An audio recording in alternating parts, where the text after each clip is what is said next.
Эрүүл мэндийн анхан шатны тусламж үйлчилгээг түргэн шуурхаа үзүүлэх асуудал хүндрэлтэй байсан. Ялангуяа хөдөө орон нутгийн иргэд заавал хотод шинжилгээ өгдөг байдал одоо ч байгаа. Тэгвэл дэлхийн эрүүл мэндийн байгууллагын тусламжтайгаар мобайл технологи буюу үйлчлэгийг сумандаа авч хот руу шилжүүлэхэд технологийн дэвшлиг ашиглаж эхэлсэн байна.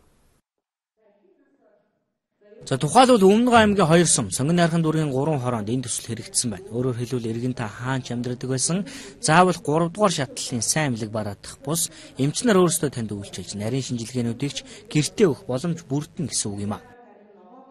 Өмнөг говийн 2 сум, за мөн Сэлэнг аймгийн 4 сум, за Улаанбаатар хотод Сонгон найрхан дүүргийн 227 гэсэн 2 хороонд энэ маань хэрэгжсэн. Ингээ хэрэгжилтийн явцыг ингээд харахтуул өөрөө маш энгийн бөгөөд нөгөө тусламж үйлчилгээ авч чадахгүй байгаа энэ аслагдсан орон нутаг мөн тусламж үйлчилгээ авч чадахгүй байгаа эмзэг бүлгийг чиглэсэн ийм ач холбогдолтой үйлчилгээ болж байгаа.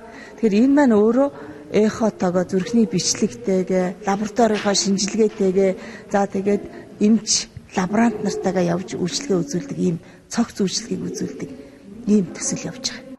Цаашид анхан шатны тусламж үйлчилгээг сайжруулах чиглэлд эрүүл мэндийн сайд анхаарч ажиллана гэдгийг илэрхийлж байна. Одоогоор Өмнөг аймгийн удирдлагууд мобайл технологи үр дүнгээ өгч байгаа учраас үүнд хөрөнгө оруулж дэмжин иргэдийнхээ эрүүл мэндэд анхаарахар болсон байна.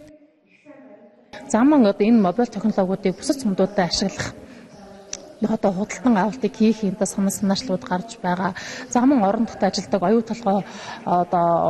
оюу толгой одоо компани маань өөрийн одоо харьяаллын бүсдүүдийг хамбогд суманд бол одоо мөн одоо 6 цаг төгрөгийн санхүүжилтээр одоо хөдөлгөөнт хүн амд хүрэх, суурин хүн амд хүргэх энэ хөдөлгөөнт мобайл технологи ашиглахаар одоо ингээд санхүүжилтөд гаргах төслийг бол хэрэгжүүлж байгаа. Энэ төслөө одоо яг малтсан иргэдэд чиглүүлсэн ч гэдэг юм уу тийм ээ. Иймэрхүү одоо үр өгөөжүүд бол нэлээд гарч ирж байгаа.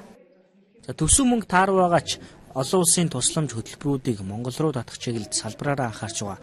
Үүний нэг илрэл нь энэхүү мобайл технологиг эрүүл мэндийн үзлэг шинжилгээнд нэвтрүүлж байгаа төсөл болж байна.